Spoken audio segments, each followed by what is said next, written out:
Comme on l'a dit dans de précédentes vidéos, nos actes nous engagent. Les comportements passés guident les choix futurs. Plus on agit dans un sens, plus on se persuade que c'est la bonne chose à faire, on rationalise, et plus on reproduit ce comportement. Dans ces précédentes vidéos, on s'était attardé sur la dissonance cognitive relative à la viande. On a vu que notre cerveau était capable d'esquiver ou de réduire la dissonance grâce à une multitude de stratégies, comme par exemple celle de déformer nos perceptions des animaux, changer nos croyances et même changer nos valeurs. Ce qui nous permet de renouveler ces comportements sans culpabiliser et sans ressentir de dissonance. Ici, on va s'éloigner du paradoxe de la viande, tout en continuant dans les études sur notre engagement dans des actes contraires à nos valeurs et de comment notre cerveau est capable de rationaliser nos comportements pour nous faire accepter le pire. Ici, les auteurs parlent de la pente glissante du comportement contraire à l'éthique.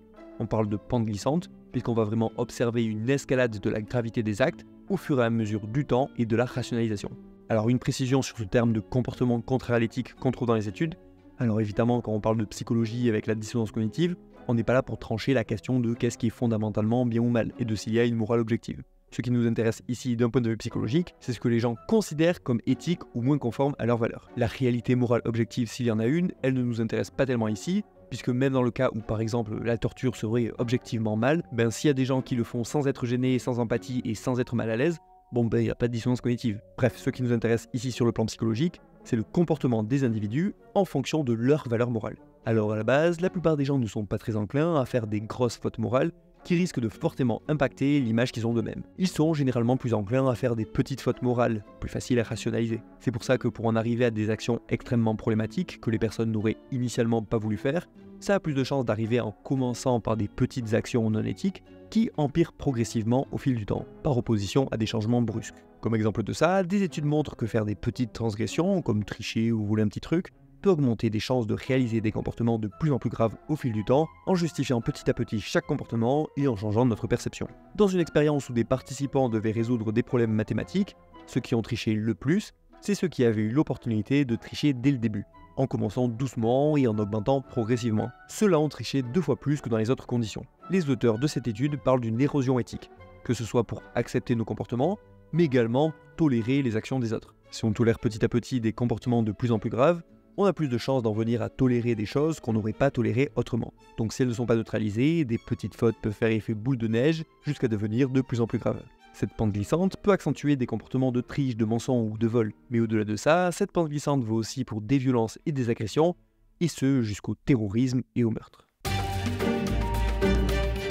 Je vais vous présenter une étude que perso j'ai trouvée assez impressionnante et qui montre à quel point des gens bien intentionnés, et surtout des gens bien intentionnés, peuvent en arriver à commettre des trucs atroces. Dans cette expérience, il a été demandé aux participants de tuer des insectes.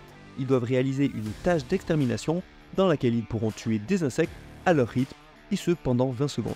Bon, en vrai, on leur fait pas vraiment tuer des insectes, c'est des trucs en papier, mais on leur fait croire que c'est des insectes. Et ceux qui n'y croient pas, c'est eux qu'on tue pour de vrai. Bon, je blague, ils sont juste écartés de l'expérience. Alors déjà, pourquoi cette expérience? Pour remettre en contexte, les auteurs s'intéressent à comment la guerre affecte les personnes qui ont tué d'autres personnes. Comment font-elles face à la dissonance qui survient après avoir tué des semblables? Et vous vous doutez qu'on ne peut pas faire de protocoles expérimentaux où on ferait s'entretuer des gens entre eux. Parce que oui, il y a des comités d'éthique pour valider le protocole des études, le wokisme à l'université, on ne peut pas tester tout ce qu'on veut au nom de la recherche scientifique, malheureusement. Heureusement. Bon, par contre, on a le droit de broyer du papier. Donc revenons à notre expérience sur les insectes. Pour chacun des participants, les chercheurs ont mesuré la similitude perçue avec les insectes.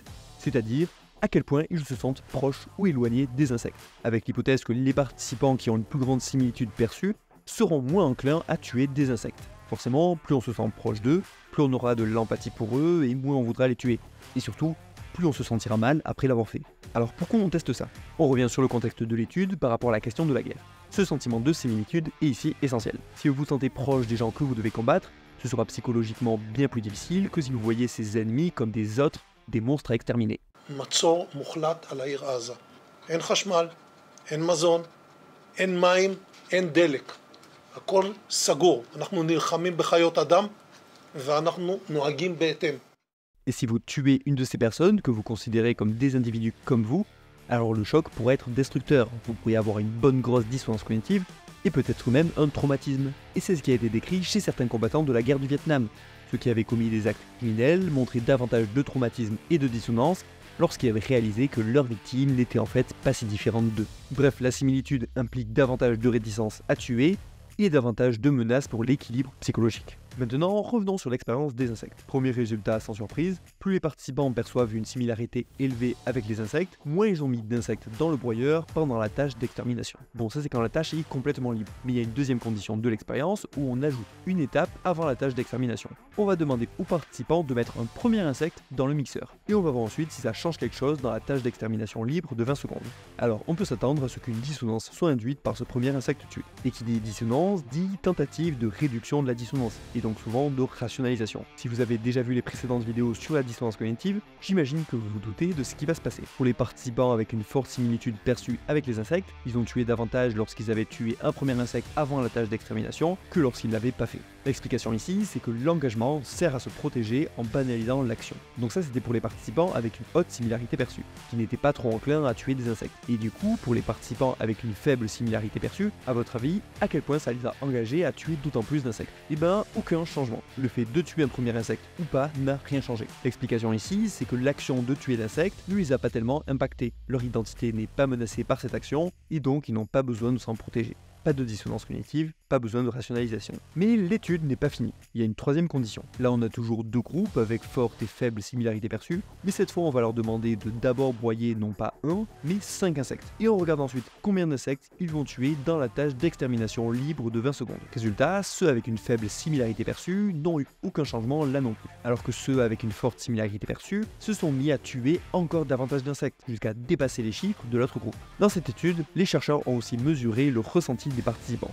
Et pour le groupe avec une plus grande similarité perçue et qui ont tué 5 insectes initialement, l'augmentation des insectes tués pendant la tâche d'extermination était associée à une augmentation de l'affect positif et une réduction de l'affect négatif et de la culpabilité. Donc ça peut sembler assez paradoxal, mais le fait de se sentir mal à l'idée de tuer les insectes au départ a conduit les gens à en tuer davantage pour se sentir mieux. Alors ces résultats ne sont même pas si surprenants. Ils sont cohérents avec ce qu'on avait vu jusque-là avec la consommation de viande, où la dissonance associée à la souffrance animale amène parfois les gens non pas à réduire ou à arrêter leur consommation de viande, mais au contraire à renforcer leur engagement à manger de la viande. D'ailleurs, ce fonctionnement est une explication possible à pourquoi la viande est devenue rituelle et symbolique. Dans l'expérience des insectes, on a vu qu'une plus grande similarité perçue rend un premier meurtre plus menaçant pour l'identité et causant plus d'affects négatifs. Et conformément aux théories de l'engagement et de la dissonance cognitive, ça conduit à une augmentation du nombre de meurtres qui peut aller jusqu'à justifier le comportement initial et protéger l'identité contre la menace psychologique posée par ce comportement. Inversement, pour les participants avec une similarité perçue plus faible, le premier insecte tué n'a pas affecté le nombre d'insectes tués. Ensuite, eux qui n'ont pas eu de soucis à tuer le premier insecte, ils n'ont pas eu besoin de résoudre un conflit. Et donc ça n'a pas du tout influencé la tâche d'extermination libre. Alors difficile de savoir dans quelle mesure ces résultats sont transposables au contexte de guerre. Mais vu qu'en général on perçoit les autres êtres humains comme assez semblables à nous, plus que des insectes en tout cas, les réponses défensives à un meurtre initial pourraient être encore plus grandes. C'est contre-intuitif, mais un grand sentiment de proximité entre les groupes peut en fait augmenter le risque de voir un conflit dégénérer. L'atrocité engendre l'atrocité. Quand on commence à commettre des violences, on a plus de chances d'en faire d'autres. Selon certains auteurs, pour éviter aux individus de s'engager dans une pente glissante, il semble qu'une focalisation sur la prévention accroît la vigilance et permet de plus facilement éviter les premiers comportements qui pourraient nous faire entrer dans un cercle vicieux d'escalade de la violence. Et comprendre les conditions sociales et psychologiques dans lesquelles les actes de violence sont susceptibles d'émerger et de se perpétuer, ça pourrait faciliter le développement d'actions préventives pour éviter que quelques actes de violence ne se transforment en carnage. Voilà pour cette vidéo, n'hésitez pas à la partager, c'est le meilleur moyen d'aider la chaîne. Vous pouvez aussi partager la playlist dans laquelle j'ai mis cette vidéo et aussi toutes les autres sur la dissonance cognitive et de comment on s'engage dans des comportements problématiques. Et aussi, j'oublie souvent d'en parler, mais si vous voulez soutenir la chaîne, il y a depuis peu une page sur Ko-fi. C'est une plateforme qui permet de soutenir en faisant des dons. N'hésitez pas à y faire un tour, ça pourrait bien aider. Pour la prochaine vidéo de cette série, on va parler de la célèbre expérience de Bill Graham et déconstruire un peu l'interprétation qui en est souvent donnée.